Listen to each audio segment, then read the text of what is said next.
அனைவருக்கும் வணக்கம். நான் நந்தினி.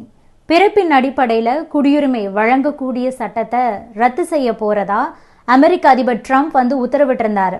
இந்த நிலையில தான் இந்த உத்தரவை நிறுத்தி வைக்க வேண்டும்னு சொல்லிட்டு மேரிலாந்து மாகாண நீதிமன்றம் தீர்ப்பு கொடுத்திருக்காங்க.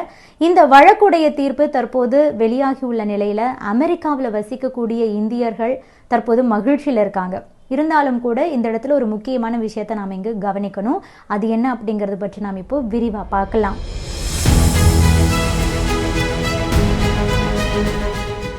அமெரிக்காவில் பிறப்பின் அடிப்படையில் குடியுரிமை வழங்கக்கூடிய சட்டத்தை ரத்து செய்யக்கூடாதுன்னு சொல்லிட்டு பல நீதிமன்றங்களிலும் வழக்கு தாக்கல் செய்யப்பட்டிருக்கு.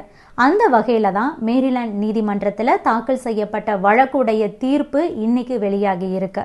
மேரிலாந்து மாகாண மாவட்ட நீதிபதி டோபோரோ போர்ட்மேன் இந்த வழக்கை விசாரிச்சாரு. அப்போதுதான் ட்ரம்ப் போட்ட உத்தரவுக்கு எதிராக தீர்ப்பை கொடுத்திருக்காரு. தீர்ப்பை அவர் வாசிக்கும் போது என்ன சொல்லியிருக்காரு அப்படின்னா, அமெரிக்க அரசியலமைப்போட 14வது திருத்தத்தை ட்ரம்ப் அரசு தவறா விலக்கி கொண்டிருக்கு. இதனால் பிறப்பால் குடியுரிமை வழங்கக்கூடிய உரிமையை ரத்து செய்யக்கூடிய ட்ரம்ப் அரசின் உத்தரவை செயல்படுத்தக்கூடாது. இந்த நாட்டில் எந்த நீதிமன்றமும் ட்ரம்ப் அரசோட விளக்கத்தை ஏற்றுக்கொள்ளவில்லை, இந்த நீதிமன்றமும் ஏற்காது அப்படின்னு சொல்லிட்டு தனது தீர்ப்பை தெரிவிச்சிருக்காரு. குடியுரிமை என்பது மிகவும் மதிப்புமிக்க ஒரு உரிமை.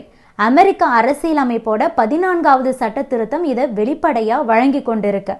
இது பல தலைமுறைகளா நடைமுறையில இருக்கக்கூடிய ஒன்று. எனவே 14வது சட்ட திருத்தத்தை மாற்ற அனுமதிக்க முடியாது என்பதுதான் அனைத்து நீதிமன்றங்களும் கூறக்கூடிய விஷயம். குடியுரிமை என்பது தேசிய அளவிலான ஒரு பிரச்சனையா மாறிக்கொண்டிருக்கு. அதனால ட்ரம்ப் போட்ட உத்தரவுக்கு நாடு தழுவிய தடை மட்டும்தான் முழுமையான நிவாரணத்தை மக்களுக்கு வழங்கும் அப்படின்னு தெரிவிச்சிருக்காரு.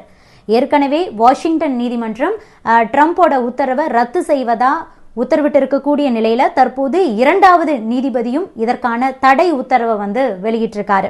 இதனால அடுத்த சில வாரங்கள்ல அமெரிக்காவில் அனைத்து மாநிலங்களிலுமே இதற்காக வழக்கு தொடுக்கப்படும்னு எதிர்பார்க்கப்படுது.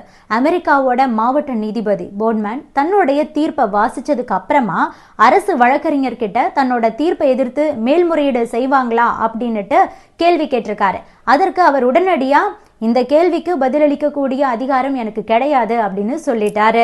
டொனால்ட் ட்ரம்ப் அமெரிக்க அதிபரான உடனேயே அந்த பிறப்பால் குடியுரிமை அப்படிங்கிற விஷயம் ரத்து செய்யப்படும்னு சொன்னது அமெரிக்காவில் இருக்கக்கூடியவங்களையும் சரி, அமெரிக்காவில் இனி செட்டில் ஆகணும்னு நினைக்கக்கூடியவங்களையும் சரி ஒரு மிகப்பெரிய அதிர்ச்சி அவங்களுக்கு கொடுத்திருந்தது. ஆனா தற்போது இந்த 2 நீதிமன்றங்கள் ட்ரம்ப்புடைய உத்தரவுக்கு தடை விதிச்சிருக்காங்க. இதனால அங்க இருக்கிறவங்க தற்போது ஒரு நிம்மதி பெருமூச்சை விட்டுருக்காங்க. இனி மற்ற நீதிமன்றங்களிலும் ட்ரம்போட உத்தரவுக்கு எதிராக வழக்கு தொடரப்படும்னு எதிர்பார்க்கப்படுது. நம்ம நாட்டை பொறுத்த வரைக்கும் இந்திய குடியுரிமை பெற்ற பெற்றோர்களுக்கு பிறக்கக்கூடிய குழந்தைகளுக்கு நம் நாட்டோட குடியுரிமை அப்படிங்கிறது வழங்கப்படும். அதே மாதிரி தாய் தந்தையில ஒருத்தங்க நம்ம நாட்டை சேர்ந்தவராகவும் இன்னொருத்தங்க வெளிநாட்டை சேர்ந்தவங்களாகவும் இருக்கக்கூடிய பட்சத்துல பெற்றோர் கேட்டுக்கிட்டாங்க அப்படின்னா அவங்களுடைய குழந்தைக்கு இந்திய குடியுரிமை அப்படிங்கிறது வழங்கப்படும். ஆனா அமெரிக்காவில் சட்டம் அப்படிங்கிறது வேற விதமா இருக்கு. பெற்றோரான தாய் தந்தை அவங்க 2 பேருமே வெளிநாடுகளை சேர்ந்தவங்களா இருந்தாலும் கூட அவங்களுடைய குழந்தைகள் அமெரிக்காவில் பிறக்கக்கூடிய பட்சத்துல அந்த குழந்தைக்கு அமெரிக்க குடியுரிமை கொடுக்கக்கூடிய முறை இருக்கு. இந்த சட்டம் கடந்த 150 ஆண்டுகளுக்கு மேலாக அமெரிக்காவில் நடைமுறையில இருந்து வருது. இந்த நடைமுறையை தான் எப்படியாவது ஒழித்து கட்ட வேண்டும் அப்படின்னுட்டு கங்கணம் கட்டிக்கிட்டு இருக்காரு ட்ரம்ப்.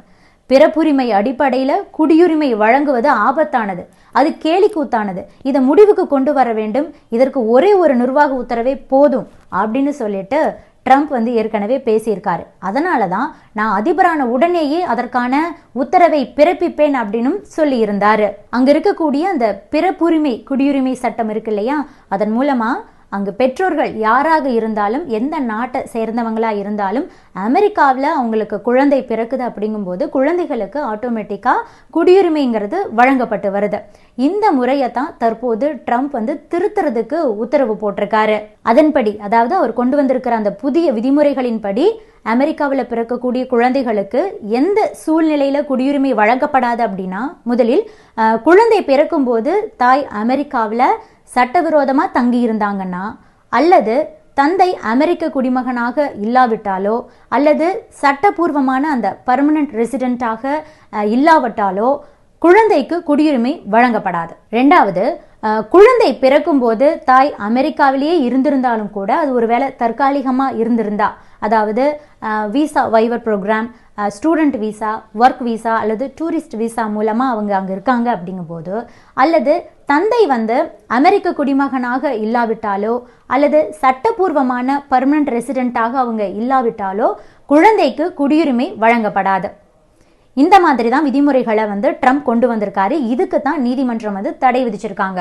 இந்த இடத்துல தான் கவனிக்க வேண்டியது என்னன்னா, ஒருவேளை நீதிமன்றம் ட்ரம்ப்புடைய முடிவு தவறுதான் அப்படின்னுட்டு நிரந்தரமா தடை விதித்தாலும் கூட அரசியலமைப்பு திருத்தம் மூலமா ட்ரம்பால இதை மறுபடியும் கொண்டு வர முடியும். ஆனா அரசியலமைப்பு திருத்தத்துக்கு 2 அவைகளிலும் 3/2 பங்கு ஆதரவு கண்டிப்பா தேவைப்படுது.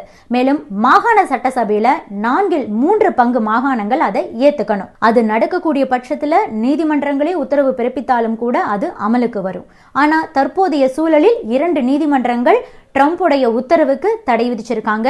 இதே மாதிரி நாடு முழுவதும் இருக்கக்கூடிய நீதிமன்றங்கள்ல தடை உத்தரவு பிறப்பிக்கக்கூடிய பட்சத்துல கண்டிப்பா ட்ரம்ப்னால இதை கொண்டுட்டு வர முடியாது. நாடாளுமன்றத்திலும் அதற்கான ஒப்புதல் இல்லாத போது இந்த விதிமுறைகளை அவர் அமலுக்கு கொண்டு வர முடியாது.